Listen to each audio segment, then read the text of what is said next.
வணக்கம். ஆகாஷ்வாணி.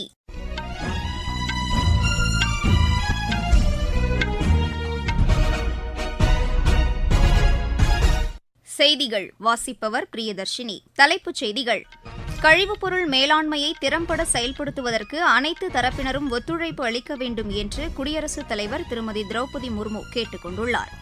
பொருளாதாரம், பாதுகாப்பு உள்ளிட்ட துறைகளில் ஒத்துழைப்பை வலுப்படுத்தும் நோக்கில் தென்கொரிய அதிபரின் சிறப்பு தூதுக்குழுவினர் இன்று வெளியுறவுத்துறை அமைச்சர் டாக்டர் ஜெய்சங்கரை சந்தித்து பேசியுள்ளனர். குறைந்த விலையில் நீண்ட காலத்திற்கு எரிசக்தி கிடைப்பதை இந்தியா உறுதி செய்துள்ளதாக மத்திய பெட்ரோலியத்துறை அமைச்சர் திரு ஹர்தீப் சிங் பூரி கூறியுள்ளார். பிரதமர் திரு நரேந்திர மோடியின் சிறப்பான வழிகாட்டுதலால் நாட்டில் எண்ணெய் மற்றும் எரிவாயு உற்பத்தி மிகப்பெரிய அளவில் வளர்ச்சி கண்டுள்ளதாக மத்திய இணையமைச்சர் டாக்டர் எல் முருகன் தெரிவித்துள்ளார். பல்கலைக்கழகங்களுக்கு இடையேயான உலக விளையாட்டுப் போட்டிகளின் நீச்சல் பிரிவில் இந்தியாவின் பெனடிக்ஷன் ரோஹித் அரையிறுதிக்கு முன்னேறியுள்ளார். இனி விரிவான செய்திகள். கழிவுப்பொருள் மேலாண்மையை திறம்பட செயல்படுத்துவதற்கு அனைத்து தரப்பினரும் ஒத்துழைப்பு அளிக்க வேண்டும் என்று குடியரசுத் தலைவர் திருமதி திரௌபதி முர்மு கேட்டுக் கொண்டுள்ளார். இன்று புதுதில்லியில் தூய்மை நகரங்களுக்கான விருதுகளை வழங்கி பேசிய அவர், குப்பைகளை கையாளும் போது பிளாஸ்டிக், மின்னணு கழிவுகள் மற்றும் மக்கும் பொருட்கள் என தரம் பிரிப்பதை மக்கள் வழக்கமாக்கிக் கொள்ள வேண்டும் என்று கூறினார்.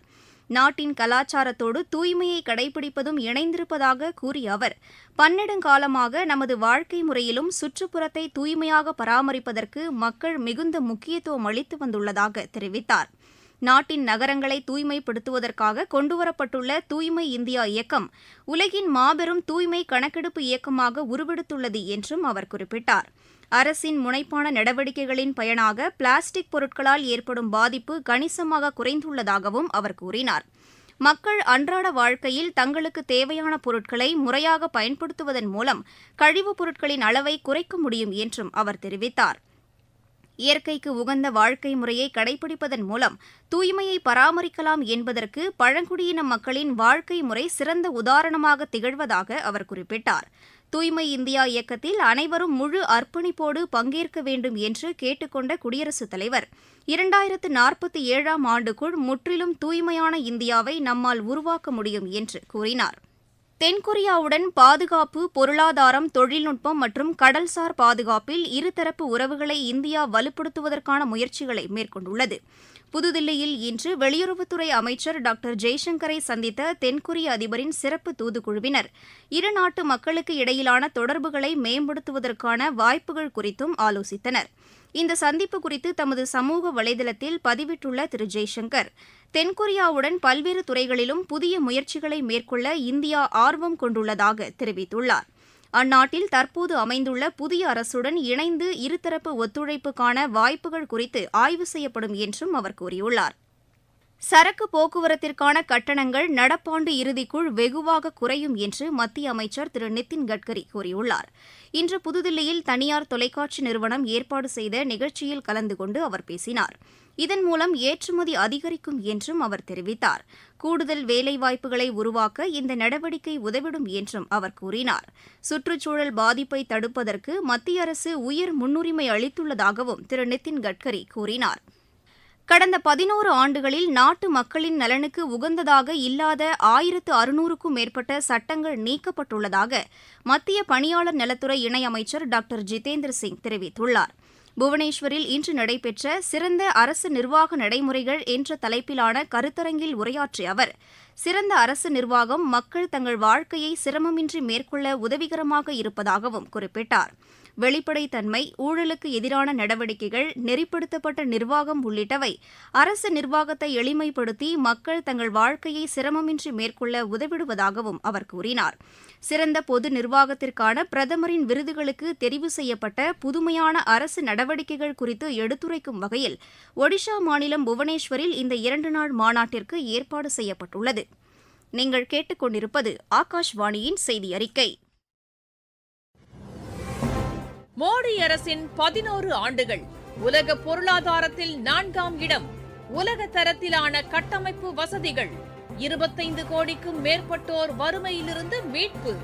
86 கோடிக்கும் மேற்பட்டோருக்கு இலவச உணவு தானியங்கள்.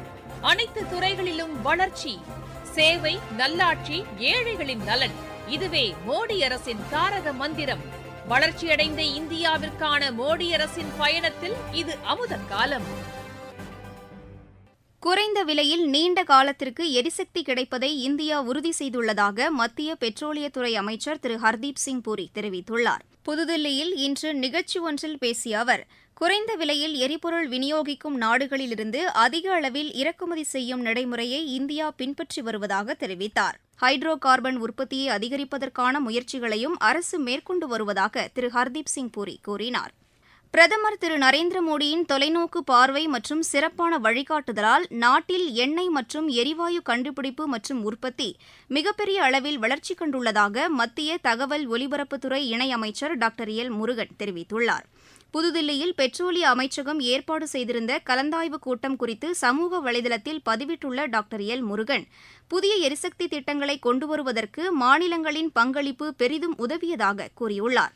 நாட்டில் 1,91,000 சதுர கிலோமீட்டர் பரப்பளவுக்கு எண்ணெய் மற்றும் எரிவாயு அகழாய்வு திட்டங்களை மேற்கொள்வதற்கு புதுதில்லியில் நடைபெற்ற இந்த கலந்தாய்வு கூட்டம் வழிவகுக்கும் என்றும் டாக்டர் எல் முருகன் தெரிவித்துள்ளார். ஏமன் நாட்டில் சிறையில் உள்ள நிமிஷா பிரியாவின் வழக்கை எதிர்கொள்வதற்கு தேவையான அனைத்து உதவிகளும் செய்து தரப்படும் என்று வெளியுறவுத்துறை அமைச்சகம் தெரிவித்துள்ளது. புதுதில்லியில் இன்று செய்தியாளர்களிடம் இதனை தெரிவித்த வெளியுறவுத்துறை செய்தித் தொடர்பாளர் திரு ரந்தீர் ஜெய்ஸ்வால், நிமிஷா பிரியாவின் குடும்பத்தினர் வழக்கை நடத்துவதற்கு ஒரு வழக்கறிஞர் தூதரகம் மூலம் நியமிக்கப்பட்டு தேவையான சட்ட உதவிகள் அளிக்கப்பட்டு வருவதாகவும் தெரிவித்தார். அவரது குடும்பத்தினரை அங்குள்ள இந்திய தூதரகத்தின் மூலம் அதிகாரிகள் சந்தித்து பேசுவதற்கான ஏற்பாடுகளும் செய்யப்பட்டுள்ளதாக கூறினார். இந்தியா மேற்கொண்ட தூதரக நடவடிக்கைகள் காரணமாக நிமிஷா பிரியாவுக்கு விதிக்கப்பட்ட மரண தண்டனையை அந்நாடு நிறுத்தி வைத்துள்ளதாகவும் திரு ரந்தீர் ஜெய்ஸ்வால் தெரிவித்தார். அசாம் மாநிலம் குவஹாத்தி அருகே கடந்த ஆண்டு சுதந்திர தின கொண்டாட்டத்தை சீர்குலைக்க சக்தி வாய்ந்த குண்டுகளை புதைத்து வைத்திருந்த வழக்கில் உல்ஃபா தீவிரவாத குழுவைச் சேர்ந்த 2 பேரை தேசிய புலனாய்வு அமைப்பினர் கைது செய்துள்ளனர்.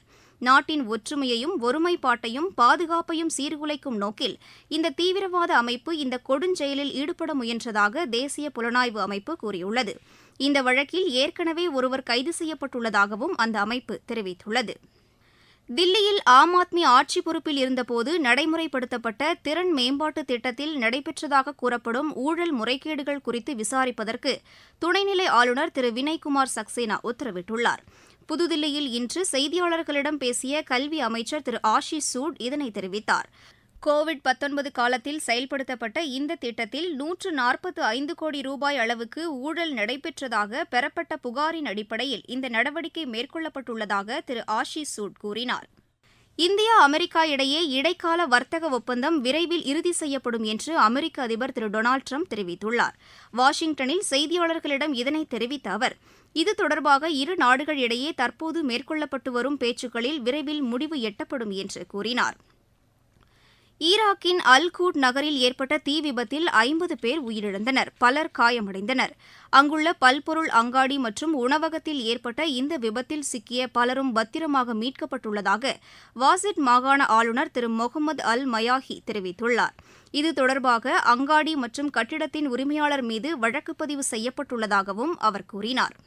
பல்கலைக்கழகங்களுக்கு இடையேயான உலக விளையாட்டுப் போட்டிகளின் நீச்சல் பிரிவில் இந்தியாவின் பெனடிக்ஷன் ரோஹித் அரையிறுதிக்கு முன்னேறியுள்ளார்.